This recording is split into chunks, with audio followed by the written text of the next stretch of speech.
Philanthropy is not just about rich people or even primarily about rich people. It's about active citizenship, how we engage with and build strong, vibrant communities with a sense of belonging. And nevertheless, the very wealthy account for the big gifts. They're what's keeping the big gift part of philanthropy vibrant, and fundraisers and charities of all kinds seek their support. So important to look at that end of the giving spectrum. And as a university, our aim is to bring research to practice, to reach into our scholarly networks and our professional networks to bring insights together. And our guests today represent both and have produced and can comment on some excellent research on motivations and patterns of giving for the wealthy. The research you will hear is from the UK, and I would suggest it's something we should be doing more of in Canada, which is part of what our program is designed to do. So I will provide some brief introductions that won't do justice to the panelists and then turn it over to them. First of all, Dr. Beth Breeze is founder and former director of the Centre for Philanthropy at the University of Kent, UK, and the UK's first professor of philanthropic studies.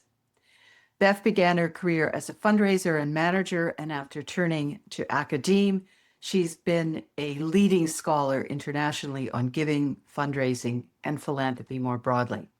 She's a longtime friend of our MPNL, spending time with us in summer of 2019. Beth is a member of the Scientific Advisory Committee of the Center on Philanthropy at Geneva University and the ISEC Chair in Philanthropy in Paris. And when we get such a center at Carleton, we will be inviting her to serve as one of our advisors as well. In recognition of her services to philanthropy, research, and fundraising, Beth was awarded an OBE in 2022. And more recently, she has recently become principal of Harris Manchester College at the University of Oxford. Welcome, Elizabeth. She's joined by Rhodri Davies, a graduate of Oxford, who's had both an academic career and one in public policy, specializing in policy aspects of philanthropy, and including serving as head of policy at the Charities Aid Foundation. Rhodri is the Pears Research Fellow in the Center for Philanthropy at the University of Kent, and also the philanthropy expert in residence at the Pears Foundation. He's an extremely insightful thinker and commentator on philanthropy. Rhodri and Beth have a series of books on giving by the rich, and we'll speak to their most recent in 2025 with Theresa Lloyd, Rich Expectations Why Rich People Give. And I highly recommend the book to you. It is a very accessible and easy read.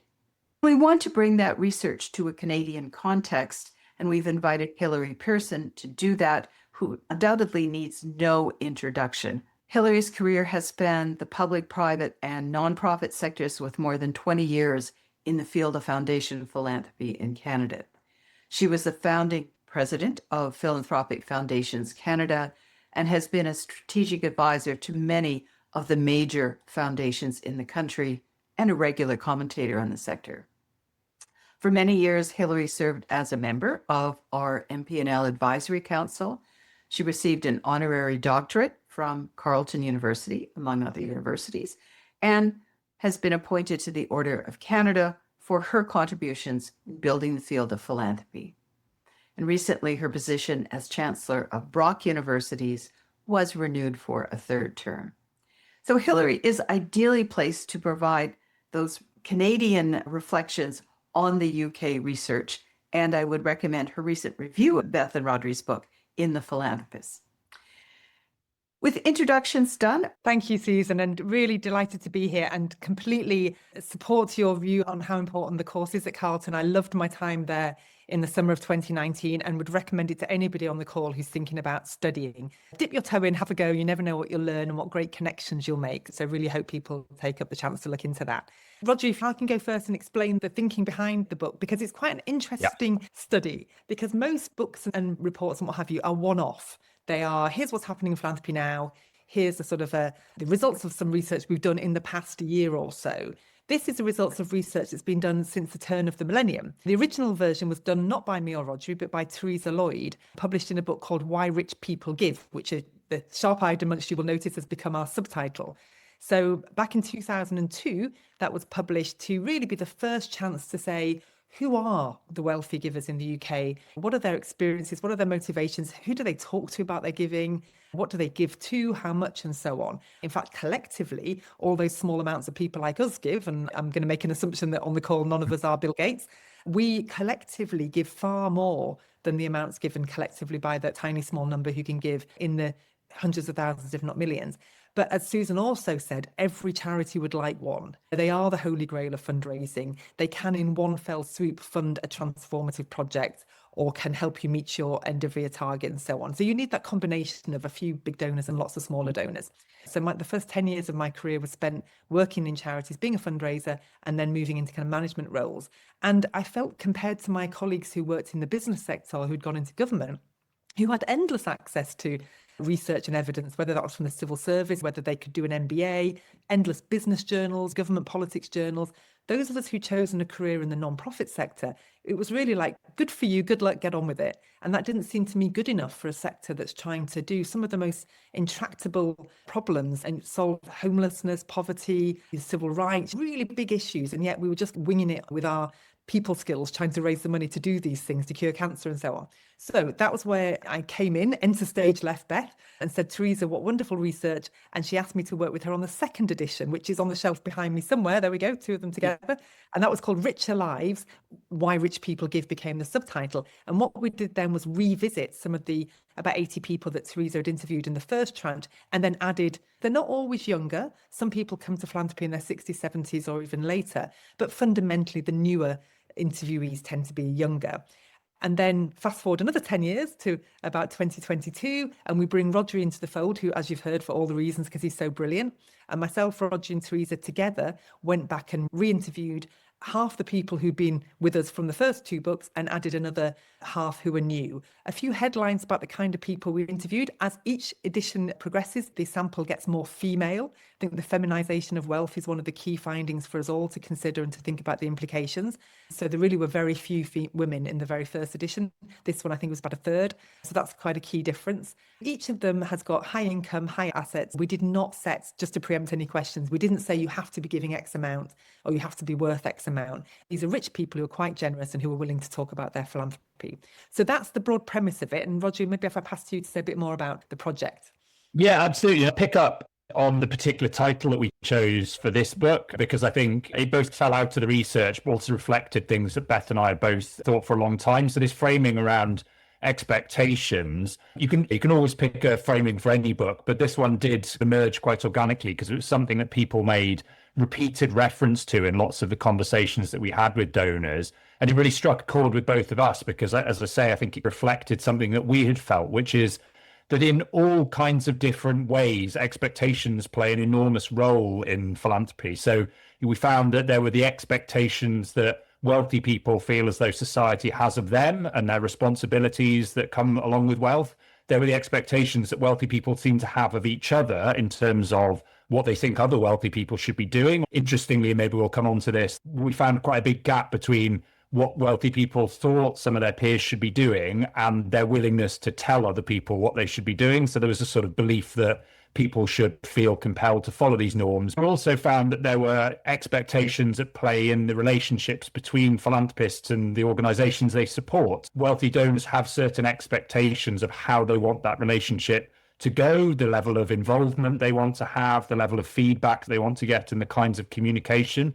But equally, the charities or the non-profits they're working with reasonably have expectations about how that funding's provided and how some of the kind of dynamics in those relationships work. Often we find that we end up talking about debates in philanthropy precisely because these expectations are unspoken and unvoiced, and that actually it's in the gaps between those expectations that a lot of the problems end up being with philanthropy, because people's expectations are mismatched. And that might be the expectations at an individual level. It's certainly the case, I think, at a societal level, where one of the challenges is often that people have vastly different expectations of what role they think philanthropy should be playing. And if we're not clear about that, the danger is that people sound like they're talking about the same thing, but they're actually not. And then you end up with quite sort of entrenched disagreement. So we thought this was a really useful framing to unpick some of that. And I think the other thing I would just say that was one of the findings that kind of I found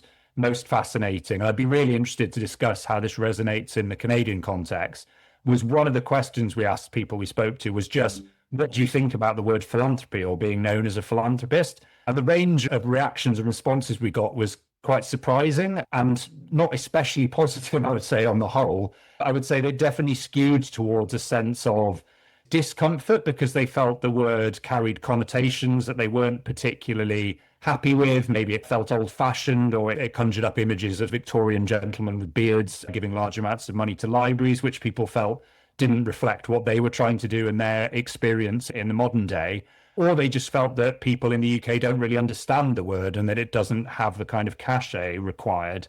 And then there were some people who told us that they didn't love the word, but pragmatically they felt as though it was better than any other word that we'd managed to come up with so far, so that it was worth sticking with for now, but that maybe we should look to expand our vocabulary and taxonomy in future. I was going to say that the one genuinely positive response we got about the word philanthropy was from a donor who, with a smile on his face, said, I don't mind being known as a philanthropist because at least it's been better than known as a hedge fund manager. He quite often went out and did speaking engagements and labelled himself a philanthropist because that was the alternative. Thanks, Rhodri. Oh, Hilary, Susan, you happy for us just to keep chatting? Is that all right? Why don't you give us an overview of some of the findings, which are fascinating, particularly because you do have trends over that 20-year period? Yeah. They will be probably the things that we're more interested in our separate lives. So I'm very interested in the critiques of philanthropy. What are they? Where do they come from? To what extent are they reasonable, and so on? So we added a new question this time. The project is fairly similar every 10 years, not least because philanthropy doesn't change that much. A definition, it's not about rich people giving money, it's about active citizenship and building stronger communities. And that's happened right as far back as we have any written records of civilization. So it's not going to change that much in a decade when it's been with us for centuries. So the questions are pretty similar in every 10 years. But I couldn't resist adding a new question, which was to ask the interviewees, how aware are you of criticisms of philanthropy? And that's all we asked. How aware are you? And 89% said that they were aware of the criticism. Only 11% said, what? No, we hadn't noticed that. And nearly half of them said they were very aware. Others were more like occasionally or somewhat aware. So I think that's quite interesting. And I think it made me feel better about writing my book, Defending Philanthropy, because one of the questions I get, is it really under attack? Is anyone actually criticising rather than celebrating? So they are aware. They know that they are viewed as any combination of tax dodging, egotistical, reputation washing, hidden agenda, and so on. They are aware of this. And for those people on the call who are coming from a fund seeking perspective rather than a grant making perspective, I think that really matters because we don't have an awful lot, and I say we because I still consider myself a fundraiser, we don't have an awful lot to offer donors apart from feeling good about it, or a better reputation, or a sense that you've done something useful with your life, something more than you did in your business life or whatever else. So if the view is that philanthropy is not just achieving those greater positive credentials, but is actually seen as a negative, oh, you're a philanthropist, what are you hiding then? What tax were you trying to dodge?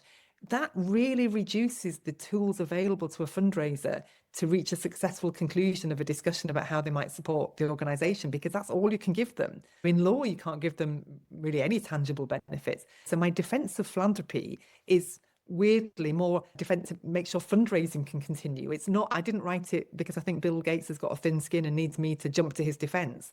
And actually, I think that if you're an existing philanthropist, you're not so bothered by the critiques because you know why you're doing it. And you know how rewarding it is, you know how interesting the relationships are. And there's another key finding, Susan, that people said they give because they really like meeting the beneficiaries, the staff, the other donors. This is enriching. And again, it feels like we're having a bit of a go at the financial services industry. But some of our interviewees said, my day job is pretty dull on the trading floor, hanging out with other hedge funders. I go into the university I'm supporting or the hospital or the homeless shelter, and I get to meet all these interesting people. And not just interesting in a gosh, isn't life fun kind of way, but actually they're doing something about the problems in the world. I read the newspaper and it's also depressing. And then I turn to my philanthropy and I'm engaging with people who give me hope and who are trying to do something about these problems. So that is a really key part of it. I'll just say one more thing about the question on, are you aware of critiques? Then I'll pass to Rhodri for his favourite findings. But a follow-up saying, if you are aware of the critiques of philanthropy, how has that affected your giving? And the most common answer to that was, it's made me less willing to go public, to talk about my giving, to do a profile, to do a speech, to appear in a press release and so on. And again, that's a problem for fundraisers, which by definition is then a problem for the people being served by the organizations that they're fundraising for, because you need to establish norms. We need it to be known that when you have spare money, one of the things you might do, and that's socially approved, is that you give some of it away. And you can only establish norms if there are plenty of other examples out there of that's what families do who have this kind of resource. So I think that's quite worrying, that people are less willing to talk about their giving for fear of sticking their head above the philanthropic parapet and being shot down. You say you're doing it because you care about people with cancer or because your family had this experience, but really, what are you hiding? You're dodging. I'm going to throw in one more positive finding because I can't resist it, and then it gives Rhodri a bit more. I'm sure he's got plenty of things to say, but a positive finding, if anyone's on the call from the philanthropy advisory world, and in that I include people working in community foundations, in banks that offer this kind of in-house philanthropy support, and anybody who's an intermediary between donors and charities but isn't a fundraiser but is offering that kind of advice and support, that's probably one of the biggest changes over the 3 decades. So back in the first edition, really there wasn't such a thing as professional paid for philanthropy advice. There were community foundations, of course, but that was about it. You might have a family office if you were a very large, rich family. Most people were working out their philanthropy by themselves or talking to their peers. By the second book, most banks were offering philanthropy advice. So if you had lots of wealthy clients, you would steer them towards your in-house. By this edition, we found nearly half, 43% said that they had taken professional philanthropy advice.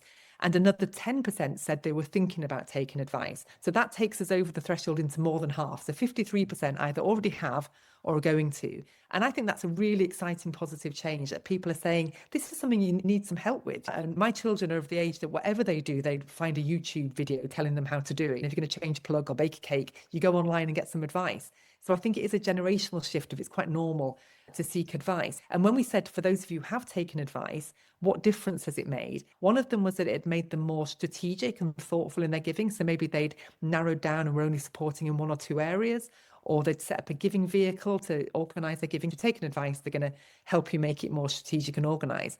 But the second finding, which it really cheers me, is they said it had made them more empathic with their grantees, with the people they're supporting, made them more thoughtful givers. So they understood more about paying overheads and staff salaries and the need for unrestricted funding and the need for longer term funding, and not to ask daft questions about why do you need money for this, that and the other, but just to be a bit more of a partner than a kind of a power holding over them. But over to you, Rhodri. Yeah, I'll just highlight a couple that stood out for me and have stuck with me. And I think some of them echo things that Beth has said there, and maybe provide a bit of complexity to it, because I think for every finding that you get, there's always, yes, but it's a bit more complicated than that, because that's always true of philanthropy, because it's just essentially at the end of the day down to human beings. I think in terms of the criticism, one of the things that struck me was in the sample of donors, certainly this time we had quite a number of next generation donors. And I think there's a lot of things said about next generation donors or next generation donors are why, and they're clearly not a homogenous mass. I think you can't say anything in general about every single next generation donor. I think the things that we found in our sample that backed up findings elsewhere was certainly that there is a kind of particular emphasis on the idea of wanting to have an impact, which is certainly something that's found elsewhere. But the other thing I think I was struck by is that when it comes to the criticisms of philanthropy, these seem to be people who are entering on or beginning on their philanthropy journey very much already aware of those critiques and shaping their approaches to giving in light of them, rather than having done their philanthropy for 20 years and then suddenly realizing that there are these issues that maybe they need to take into account. And I think that's a very positive thing in many cases, because it allows them to think about how they can use approaches where they're distributing power and sharing it as well as financial resources. Some of them are experimenting with participatory approaches. Lots of them were thinking about core cost funding and that kind of thing. But the flip side, I think, was quite a few of them who were of this next generation type, who were very analytical and self-aware, also said that there was a danger that this could tip over into not actually ending up doing anything, because you become so concerned about doing something that's perfect that you worry about doing anything. All of the donors we spoke to said some form of, at the end of the day, you've just got to get on and do something. That's philanthropy is at the end of the day an action. The most important thing is to do the best thing you can at that moment in time, learn from it, and then do the next best thing. And the knowledge that you probably won't ever get it perfect, because that's almost an unattainable goal. And that really struck me, I think, that emphasis on the need to actually focus on the activity. The other thing that really stuck with me was people emphasizing that whilst taking a considered and strategic approach to their philanthropy and thinking about having a theory of change and putting in place programs and measurement was seen as generally a kind of a good thing to do, for a lot of them, they also emphasized that there's a sort of fundamental part of philanthropy, which is about remembering that it needs to be a habit and that giving is something that you need to keep doing. Emotion driven or habit driven or based on human connection is pretty fundamental, and that you need to keep that going alongside the more structured work that you're doing. Often in the case of the donors we spoke to who had their own foundations or family foundations, they told us that they would have, as well as the main program of the organization, they would keep aside some money for discretionary philanthropy that was essentially responding to things that they became aware of or asks that were made of them. At least anecdotally, some of them spoke more enthusiastically about this than their actual programs that they were doing, because I think they felt a stronger sense of kind of connection and that empathy that Beth was talking about. So I think a few of them made the point that it's really important to allow space for that sort of less structured giving that sometimes gets a little bit derided or unfairly contrasted with philanthropy, because actually that's the thing that kind of maintains the habit and keeps it going. And I think the other thing that struck me, because it's something I'm particularly interested in, is the whole question of the relationship between the state and philanthropy and how people view that relationship and what the role of philanthropy is in that context, which obviously is, in the case of the UK, obviously we have a welfare state and have done since just after the end of the Second World War. And over time, the balance within that of expectation and what's being delivered has shifted backwards and forwards and continues to be a big topic of political discussion. But I think sometimes there's this caricature put across that philanthropists are out there ideally wanting to replace the state or see what they do as a kind of way of proving that the state isn't necessary in certain areas, or that they think that their philanthropy can provide an alternative. And we really didn't find that at all. I think, as lots of other people have found, the views of the philanthropists we spoke to were much more sophisticated than that. And they were very keen, I think, to avoid any sense that they were being seen as presenting their philanthropy in that light, or that other people were placing those expectations on them, and that actually they emphasized the importance of philanthropy, recognizing that it needed to be different to state funding and the private sector. And often that was around the need to focus on taking risks of a kind that the private sector or the state can't, or doing things over timeframes that the state can't, funding in gaps where there's no likelihood of the state kind of picking up those issues or the market doing so. And then actually there was a real desire to make sure their philanthropy was well directed in that sense and kind of fit alongside both the state and the market. And I was really struck by that, because I think often it's assumed that donors assume that their philanthropy is somehow the best option in any given circumstance, and they clearly didn't in the case of the ones that we spoke to. If we want to broaden out at this point, where we've both been talking quite a lot. Both Rhodri and I would love to know, Hilary, we both love your work, and yes, I know that absolutely. Promise to bring in the Canadian perspective. And so I don't want to put you on the spot, but I don't know if anything we've said so far rings true, or whether these are similar trends in Canada, or that things follow across later. So if you're willing to, we'd love to extend the conversation to your input. Exactly. We wanted, because we don't have similar research in Canada, to see how it might apply similarly or whether there are differences. Hilary. Okay, thank you. And thank you both, Beth and Rhodri. I reviewed your book. I loved your book.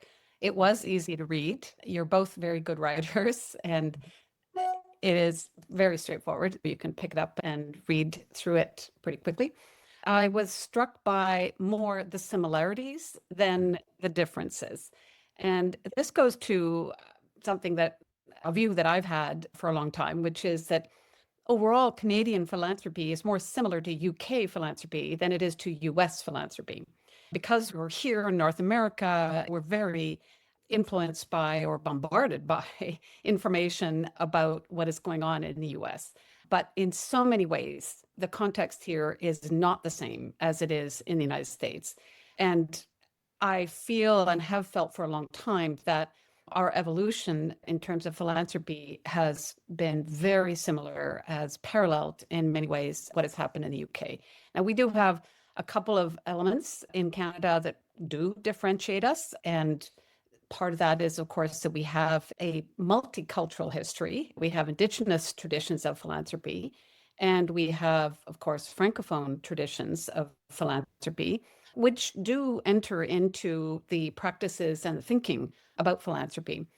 I think, especially now as we are differentiating ourselves, I think more from the Americans, Canadians are now becoming fiercely Canadian. We have always been patriotic Canadians, but I think now we are really differentiating ourselves from the Americans and looking more towards Europe. But I would say that the UK and the structures in the UK are more similar to those in Canada. And that partly is, of course, our common law, shared common law tradition, our shared view of what constitutes charity, the structure and the way in which the law and regulations shape our philanthropy, particularly foundation philanthropy. And I do want to distinguish between major donors who are givers but not working through a foundation, and those who are working through a foundation. And I think those are quite different.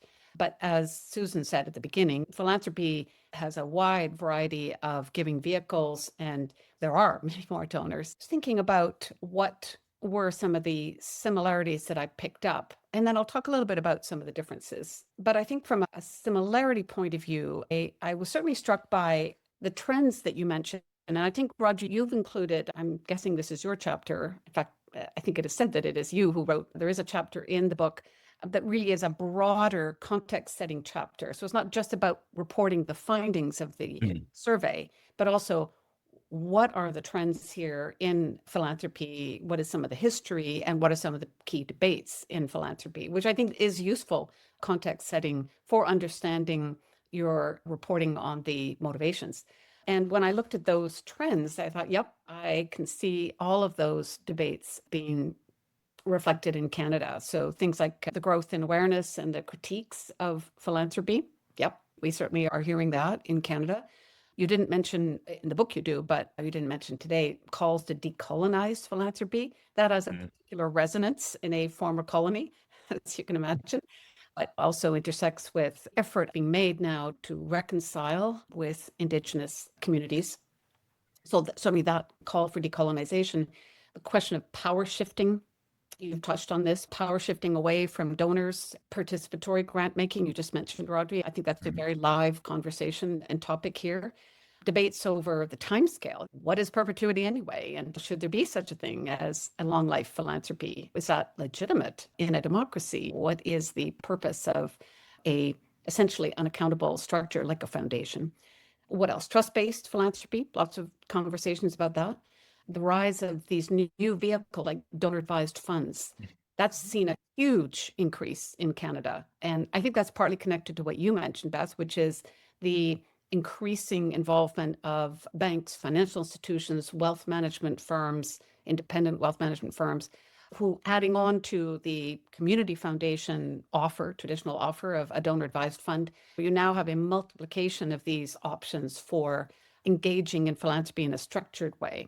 I find that very interesting because the exponential growth of donor-advised funds here certainly supports the idea that there is wealth in Canada. It is being dedicated to giving, to philanthropy, and people are looking for vehicles to confirm that commitment. When you give to a donor-advised fund, you are saying, that is a decision that I am making now for the future. It's not just an individual annual gift that you might be making or not making. How do we know what the donor advised fund is up to? We don't have data on an individual basis around donor advised funds. What are they giving to? Who are they giving to?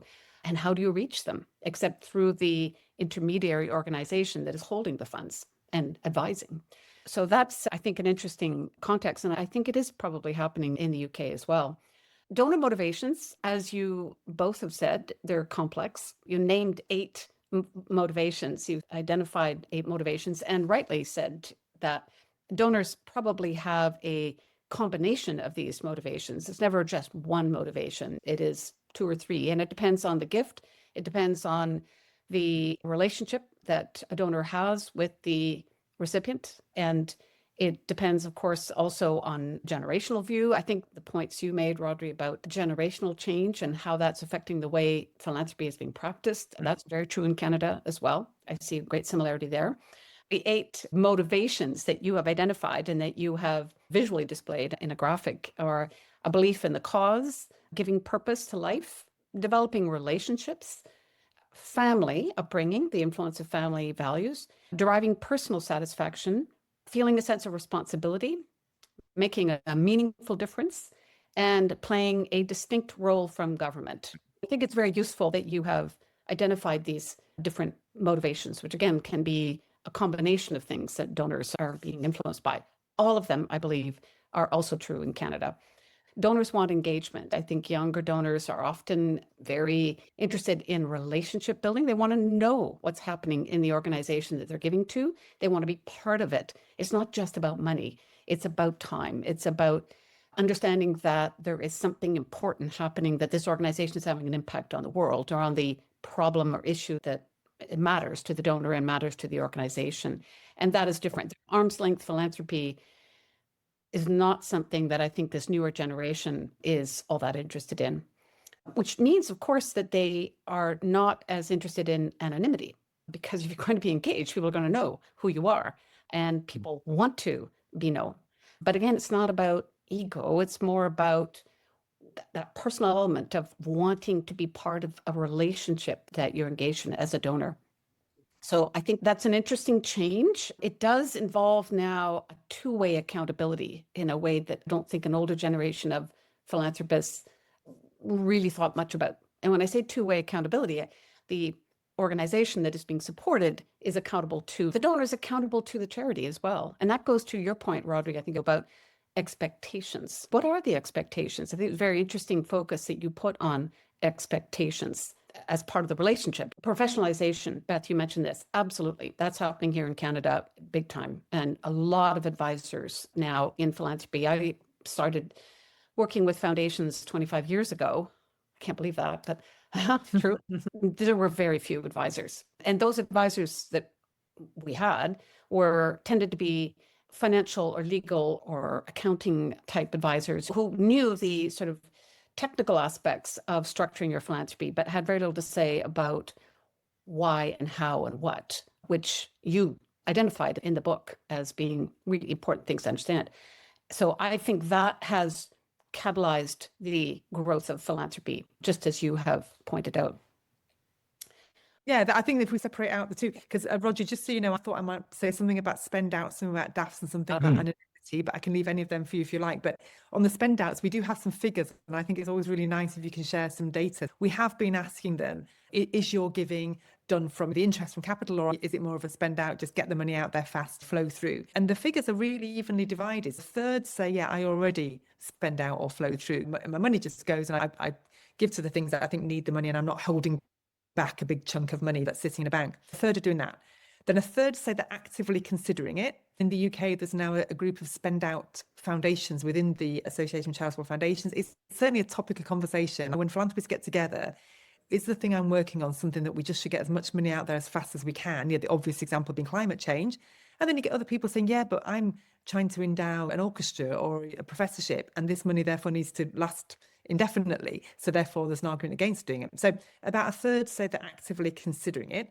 And then the final third said they decided against it, probably because they're at the kind of orchestra education end. And we only had 12% who hadn't thought about it yet. But I think it's a really good example of how engaged rich people are in their giving. This cartoon caricature of quite thoughtless armchair givers, what do they say, pay and spray, just kind of hope for the best, send some money out there. That's not the case. They're actively engaged in thinking about, is it better, at what speed should you get your money out there? So that's what I'd say on spend outs. On DAFs, I think it's fascinating because it's an acronym, and acronyms always sound a bit worrying. What is this thing? And somebody said it sounds a bit like DAF. DAF, it's not necessarily a good acronym. The Donor Advice Fund is simply, to my mind, a new way of committing yourself to give. You put your money in it and it's irrevocably committed because it gets a tax break at that point. So it's a good thing. You're not asking people to every year say, shall I give or shall I not? So the more we can get people to irrevocably commit their generosity and then decide later what to give to, the better. But I think we can't deny that it has made people nervous. Is this just another tax dodge? And again, I think the onus is on all of us, and I'm talking to everybody on the call here, to explain this is really just people earmarking some of their money to give to charity. And in British law, they're not allowed just to let it sit there forever, because that's the fear. What if you get the tax break and then just don't do anything. Why would you do that? You get no fun out of it. The fun is when you spend it, not when you bank it. And you're simply not allowed to do that in the UK. If it sits there for too long and it's had the tax break, then the Charity Commission can intervene and say this is not serving the public benefit when you got the tax break because it's meant to be in the public interest.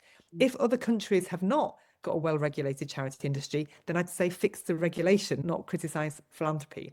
For those of people who are on the call who are fundraisers, there's quite a lot you can do about this growth in DAFs. There's a lovely chapter written in the new edition of Achieving Excellence in Fundraising called Fundraising from DAFs.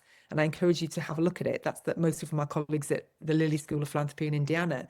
But one of the key sort of easy things to do is on your website, have a box, do you have a DAF? Or ask people, are you giving from a DAF? And then you know where the money's coming from. Because if you don't, you get these checks from Fidelity or Schwab or whoever the DAF holder is, and you don't know who to thank and who to build a relationship with. So a really simple thing that fundraisers can do is acknowledge the growth of people giving in this way and simply ask, is this how you organise your giving? And then the final point I was going to make on anonymity, I think it goes back to this time issue that Rhodri talked about, how people, they start off, they're not quite sure what they're doing. They might have reached the heights of business success or success in some other world, sport or music or something. And we're asking people to really de-skill and start to do something new again and get it wrong. So I don't blame them if at the beginning of their giving, they choose to do it quietly or anonymously. And over time, when they get into the stride of it, they realise how much fun it is, or even it becomes untenable to still be the anonymous donor turning up to dinner. Then people say, actually, that is me. I'm more willing to talk about it. So I think, as with all of these things, we need to acknowledge that it's a dynamic process. And just because somebody wants to give anonymously at the beginning, you can't put the genie back in the bottle. If you declare yourself, you can't undeclare yourself. And one of my favourite interviews was with somebody who is completely anonymous. She said that her family don't know, her friends don't know, but she's really quite an active philanthropist. So when she goes off to visit the charities that she funds, she tells her friends she's going to the gym. And she said, the trouble is, I don't really have a gym bunny body. So like, I keep saying I'm going to the gym and they believe me, but I don't come back looking like I've been to the gym. But I love that example where she's just not ready to tell even her closest best friends because she doesn't want to talk about her money or talk about what she does. But I reckon one day she will. The fact that she engaged in this survey, this study, I think shows she's a bit more interested. So they were the three things I just wanted to say as a result of what you said, Hilary. And thanks so much for all your comments. They were absolutely enlightening. Rhodri, did you want to say something, or shall I? I thought your point there, Hilary, was really interesting on whether there's a generational shift that might have a knock-on effect around anonymity, which I hadn't really thought through too much before, but I definitely think there is, not just among wealthy people, but I think generationally, an emphasis on participation and agency. And I think among the people we spoke to, often they would talk about the sense of purpose that they got and wanted to get from their philanthropy, and almost a kind of self-actualization that comes through it. So it's not just something that you could do at arm's length because you have to throw yourself into it full body. I don't get the sense with a lot of the people we spoke to that they were going out of their way to look for profile, particularly among the next generation. They were actually, in most cases, quite keen to decenter themselves as donors, although they did make interesting points about how in some cases they recognized that it was useful to the organizations they were giving to for them to be visible, either because that meant increased legitimacy or profile, or it brought on board other funders, and they sometimes reluctantly recognized that degree of visibility was useful to the organizations they were giving to. I think the other thing I was just going to say was on the point you made there about the professionalization of the sector. I mean, we've mentioned advice a few times. One of the things that Beth and I was talking about was exactly what you were saying there, Hilary, which is certainly in the UK, I think it was the same. 20 years ago, there wasn't really a lot of formalized philanthropy advice around. And where it was, it probably was available within the banking industry and the wealth management industry. And it was probably quite nuts and bolts. How do you set up a foundation? How do you write a charitable legacy into your will and this kind of thing? What we've seen, I think, with the growth of the advisory industry in the UK is not just that there's more of the same, but that there's now a much wider range of options. So you can get everything on a spectrum from relatively nuts and bolts advice about how to choose vehicles and do that, through to people who will challenge you as a donor about how you take a reparative approach or decolonize your philanthropy, or work with you to understand what it is that you want to do. And so I think this range of options when it comes to advice was for a much greater sort of range of approaches to philanthropy as well. And maybe that's partly explains what we're seeing in terms of some of the kind of diversity of approaches in the UK. As we turn to some of the differences, we do invite the participants to put any questions you have in the Q&A And there is one question that follows directly from this, which is how can we partner more proactively with DAF holders?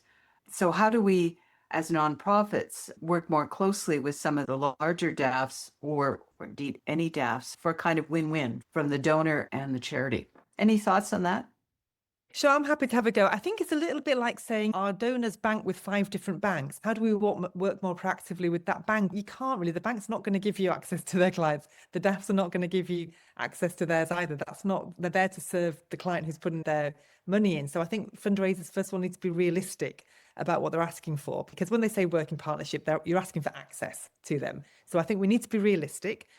What I say to fundraisers who ask me this question is to say, just keep doing what you're doing. They will find you. If your brand is well known, if your work is impactful, if you're doing all the right things in terms of communications and having an impact and networking across your communities, being good in your field, that's a much better use of your time than trying desperately to get in lunch with a philanthropy advisor or persuading a DAF company to somehow mail their people. It's just not going to work that way. And they're not going to give to you because you've managed to get on their mailing list. So I'm really sorry if that sounds a sort of slightly unhelpful answer, but I think it's probably fairer to say that they have different jobs that they're doing, and theirs is not to steer clients towards you. It's to make available a banking service so that people can earmark money to give to charity, and then to do that in all the usual ways. But once you are in a relationship with donors, then absolutely ask them and tell them that you welcome donations from DAFs, you understand how DAFs work, and that if you can steward and talk to them, even if the amount comes in with a different name that's not easily identifiable. So it's the usual good donor relations story, really. That's what I'd say. Hilary, any differences you want to touch on before we open it up? Yeah, I think actually these differences might actually just be gaps in our knowledge of what is happening in Canada. And that goes back to the question of data and what we know. As you mentioned, Susan, I think we really don't have the kind of deep data that this study and that Beth and Rhodri have been able to sort of benefit from that it gives us. We need to know what the evolution is over time through quantitative as well as qualitative data. And I mentioned in my review that to my knowledge, we don't have anything like this from the UK. We really would like to understand better over a period of time what it is that donors are thinking. Now, I know that Carleton is about to undertake a study of women and gender difference in philanthropy. I think that is going to be a significant difference.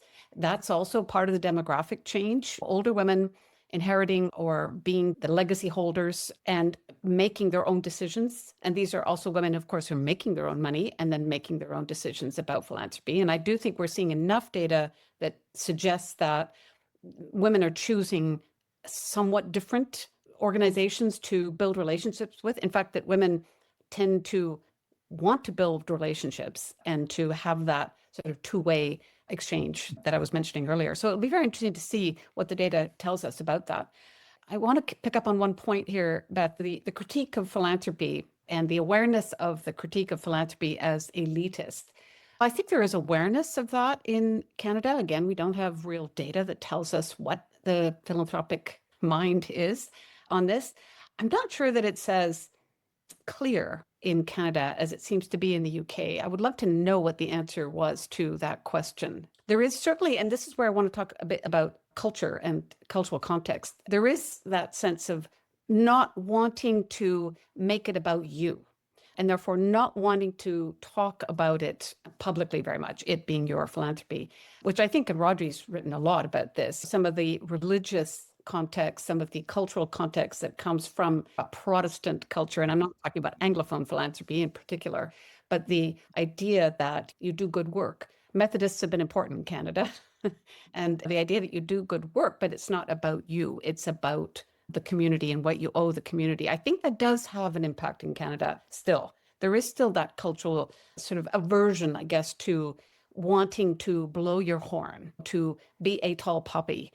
But it also means, and this might be true in the UK, it does mean that there's risk aversion. And this is my biggest critique, frankly, of philanthropy in Canada. Not so much that it's elitist or that it's about exercising power. In fact, it's about not taking enough risk. It's about not aspiring enough. And it doesn't mean not giving enough. They could give more. Lots of people could give more, but they also could take more risk. And it's been frustrating to me that over time, we have not seen, I think, more ambitious philanthropy. And perhaps this new generation coming in will start to take more risk, in part because they're also, and this is the last point, they're collaborating more. They're taking on bigger, more complicated, more complex problems. They can't do it alone.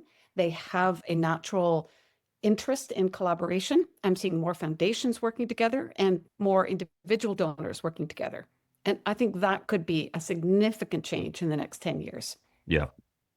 One of the definite trends that we've seen in the UK in recent years is the growth of pooled philanthropy and collaborative giving vehicles, a recognition of the complexity and scale of a lot of the challenges that we're facing broadly under the umbrella of the poly crisis.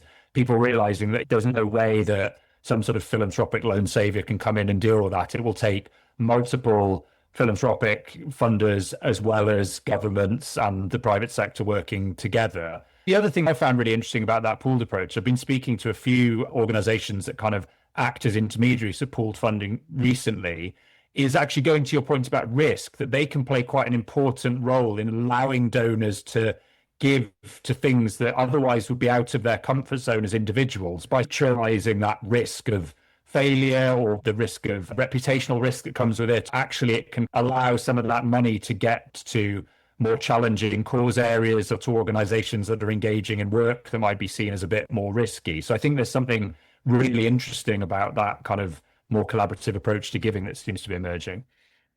I think that there's room for everybody in philanthropy, including the risk averse. I often say I don't want to be the philanthropy police. I just want more people to be able to implement their generous intentions, because most people have those intentions. It's just the action that can be difficult, and all kinds of barriers are thrown up, including time, but also including knowledge and including fear and so on. So I think it's great if some people see risk as the superpower of philanthropy. I've certainly heard that phrase quite often. We can take risks that governments can't and markets won't and so on. And brilliant. I totally agree with you in that regard.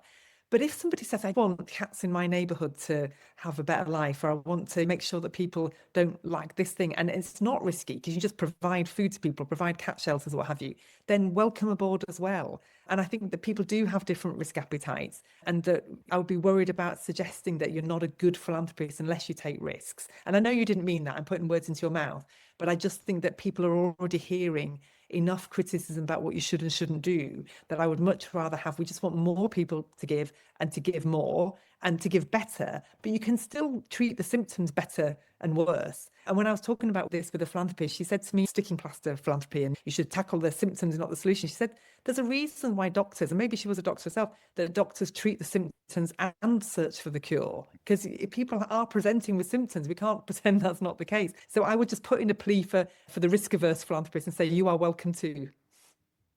Yeah, no, that's fair. That's fair. I'd like to pick up on that point, and it reflects one of our questions, and it returns to your theme about expectations. A study a number of years ago on personal philanthropy project with Imagine Canada showed that major donors with, or families, households, individuals with over $1 million income of, not wealth, but income of over $1 million a year, roughly a third of them don't give. However, when asked, the very affluent think they're giving above average. So they think they're doing very well, but many of them are not giving. And the main reason is they say they don't want to give. So it suggests we need to reframe some norms here about giving expectations. And my question is, and it reflects one from the audience, how do we change some of those norms? Or how do we, as you're saying, Beth, encourage more giving across the spectrum, but particularly by those who have the means to do so and have opted out of doing so? Do you have any information on the age of those non-givers? Because my hypothesis would be that they're at the younger end. And I know it sounds crazy for everyone on this call, but $1 million a year, if you're putting kids through private education, setting up a business, have elderly parents you might feel need to care for, they might not feel they have much to give. Whereas people at the end of their lives who their kids are through launched and what have you, and they're thinking, I've got 10 years left. Let's say I need $1 million a year for 10 years, but I've got 100 in the bank. Therefore, I've got 90 spare. People do these back of an envelope calculations. So I'd be less worried if that third of the people in their 20s, 30s, 40s, who are maybe from families of wealth, and they just haven't got around to giving yet because they're busy studying, raising families and so on. But I would also say, let's flip this on its head and say 2/3 are giving. And the fundamental fact about philanthropy is it's voluntary. It's not like paying tax. You don't have to do it. So actually the fact that 2/3 are choosing to do something that they don't have to do to help people they don't know is something to be celebrated.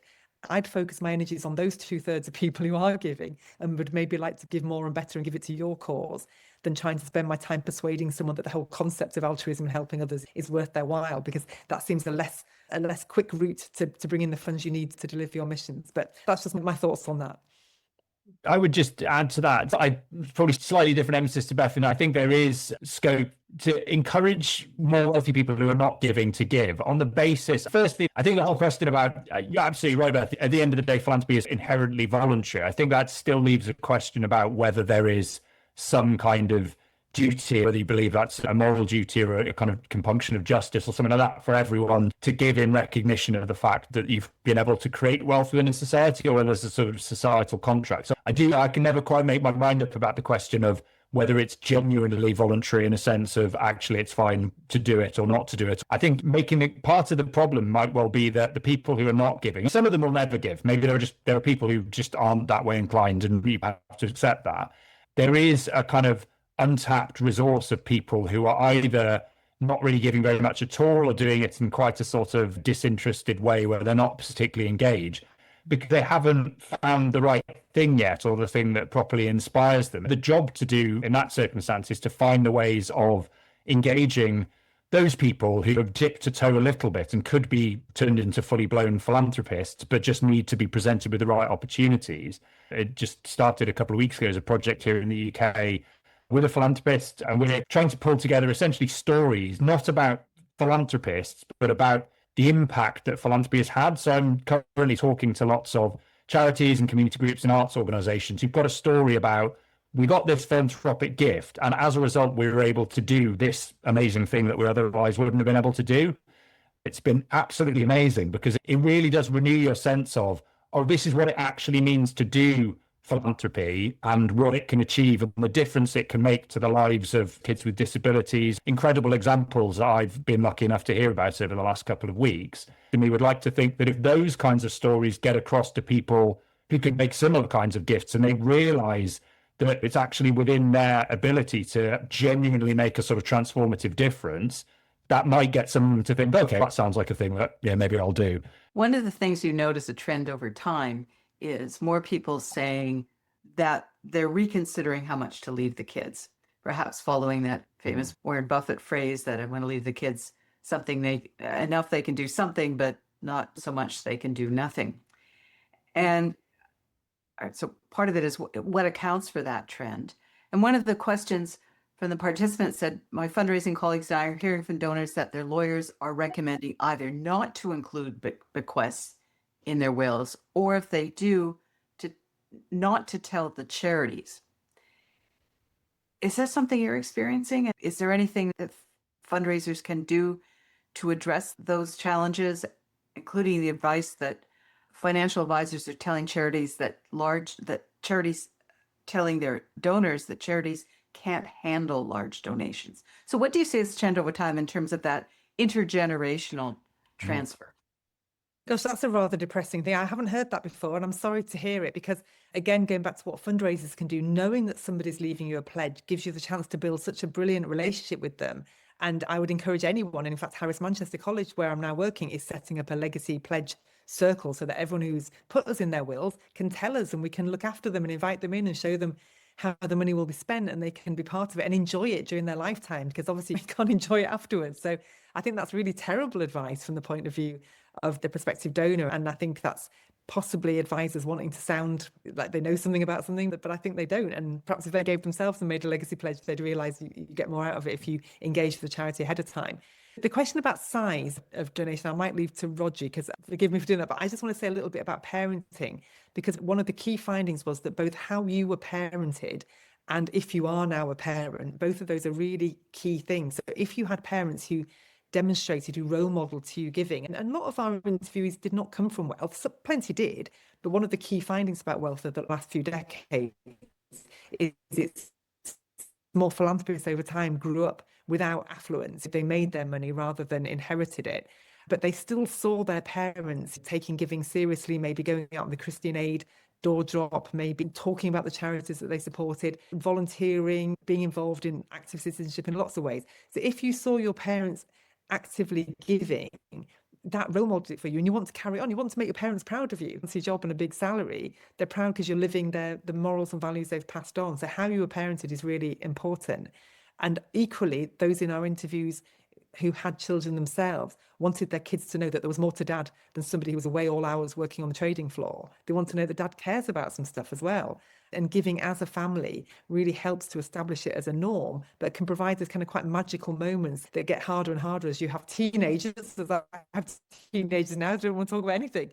When I gave a talk about the In Defense of Philanthropy book, I didn't know in advance they were going to do this, but at the end of it, it was for the Schmidt family offices will make a donation of $10,000 in your name to a charity of your choice as thanks. So I passed it over to my daughter and I said, what do you think? What should we give it to? She began by wanting to give it to a guinea pig rescue, but by the end we gave it to the Leeds Community Foundation. And I thought, this is what it must be like to be from a wealthy family where you get to have these lovely, meaningful conversations. So thank you, Eric Schmidt. And I encourage anyone else to have that conversation with their children, even if you're only giving away £10 or £100. It was a really lovely, it was better than arguing about makeup and short skirts. And should I just pick up on the question about large donations? Just to say, similarly, I was surprised by hearing the suggestion of financial advisors discouraging people from leaving gifts to charities in their will. And I wonder whether that is to do with some sort of perceived risk that it ties you into something and it's irrevocable, or whether it reflects a level of mistrust or a kind of public narrative that charities are not to be trusted. I'm not sure. I don't think it's something that I've heard here in the UK. And I would say certainly people I've spoken to who are involved around legacy gifts would say exactly what Beth is saying, which is that actually in their experience, it tends to result in people not deferring their philanthropy to death. Actually, they make that commitment, which is often the easiest commitment for people to make, because that's the point at which you feel as though you have a significantly large amount of money to be able to make something like a philanthropic gift. You work backwards from that and develop a relationship with a charity that in many cases can result in them giving reasonable or significant gifts during their lifetime. And I think in terms of the question about whether people are being discouraged from giving charities large donations because they can't handle them, I mean, I'd say that seems remarkable to me. I would have thought the one lesson from what Mackenzie Scott's doing is that charities really can handle large donations very effectively. And it turns out they quite like them, particularly where there are no strings attached. So that seems like terrible advice to me. You can find examples where organizations have received very large unexpected gifts and those haven't been handled very well, and they've scaled or taken on board staff and not really thought about that in a sustainable fashion. But really, I think those are the exception rather than the norm. Most organizations, if given the opportunity at a large gift, particularly one that was focused on their needs rather than on priorities that were imposed on them, would be absolutely delighted that they'd be able to do more of what they're already doing or to scale up their work. So I would totally reject that advice. We're almost out of time. I'd like to end with one question, and it comes from a moment of time which our country, Canada, is in, about reinventing itself, transformation on a national scale, transformation of our economy. And yet we're hearing very little about the role of philanthropy and charities and nonprofits in that. So my question is, what can public policy do to encourage philanthropy, big and small, wealthy and more modest donors? Is that the role of the state? And I think it is. And how do we reclaim wonderful label of philanthropists as something meaningful? So I'll go around each of you with a quick minute of reflection on that. Who do you want to start? Yeah. You go, Hilary. I'll put you on the spot to start. Okay. I think that government in Canada has been quite supportive of philanthropy, at least philanthropy in the sense of making a gift, making a charitable gift. There have been some constraints, but I think in general, we have pretty generous tax incentives. One area where I think government could be more encouraging and also offer more opportunity for philanthropy is in the deployment of capital through impact investing or through social finance more broadly. So not just investing, but providing capital in various ways that might be more traditionally in the realm of business as opposed to philanthropy. But I think increasingly, and this again goes back to the generational change, I think there are more Canadians who are thinking about how to use their capital for social purpose, not just for an endowment that generates a return from which one can make some annual grants. I think that is now becoming the old model, the traditional model, although many people still practice it. A gift is still valuable, even if all you do is make a grant as opposed to investing your money. You can do just giving, or you can do giving, investing, and other forms of deploying capital. So I do think governments could do more to support the sort of catalyzation of that philanthropic capital. Susan, I actually think philanthropy doesn't need to wait for government. I don't think it's up to government to stimulate philanthropy beyond what it is already doing in the form of tax incentives. I think philanthropy has to step up. And there's a pretty clear agenda here in Canada around what we need to do to change as a country.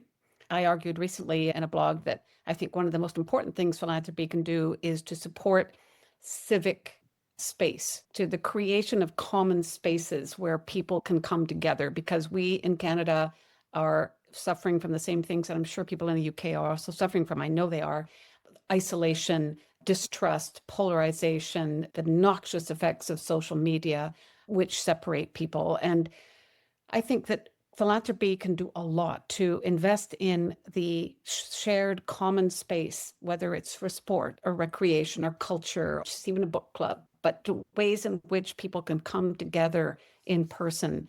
There's all kinds of opportunity for philanthropy to support that, and that would be strengthening our democracy.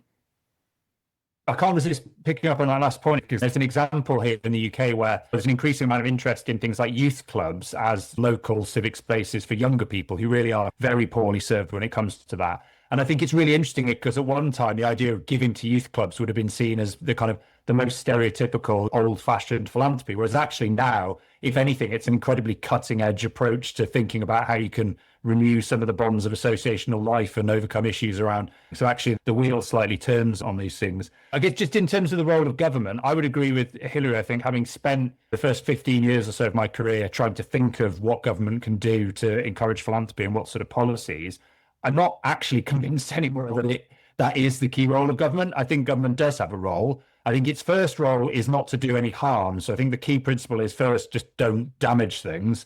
I think after that, to me, there are specific policies around tax and the offer of things like match funding that are potentially very powerful. But even more so, to me, the first step is the narrative setting. I think if a government has a clear sense of the fact that it values philanthropy, what it thinks philanthropy actually is, what role it plays in society, what kind of impact it can have, I think that can go an enormous way in terms of the messaging, and that can then help to bring things together and allow other people then maybe to take the lead in actually driving things forward. And actually, it's an interesting point in time here in the UK, because we're seeing quite a lot of movement potentially. I think there are other countries elsewhere, kind of Australia, Ireland, that are doing a lot of work around developing governmental philanthropy strategies. We're not quite there yet, but the government just in the last few weeks here, I don't know if people have seen, announced the formation of an office for the impact economy. But within that, there is definitely, I'm hearing quite a lot of work going on around what can be done to encourage philanthropy, and a particular focus on place-based approaches and the idea of centering philanthropy in a particular place and seeing it as part of developing civic identity. So I think that's potentially a really interesting thing government can do. I can very quickly just say that the last two chapters in the book address this. There's one chapter, maybe Hilary mentioned it, where Rhodri sets out the key developments, the whole story of philanthropy. We also try and throw a bit of history in there. So then the middle chapters where we go through who are they, what do they give to how much, who do they get advice from. But the last two chapters are the so what bit. So chapter 9 was written by Theresa Lloyd, who's the third member, is not with us. And that's recommendations and advice for fundraisers and charities. What can you actually do usefully to advance your missions? And then the very final chapter is one where we pull together all the ideas that people have about how government and policymakers can create a more enabling environment for philanthropy. We say we didn't write these. This is what the philanthropy sector in the UK is saying. So we don't claim authorship, but we do claim support for it. And we think it's not helpful if everyone comes out with lots of different manifestos and ideas, and then very easy for government to say, oh, get your acts in order. What do you want us to do? Do you want us to do this or that or the other?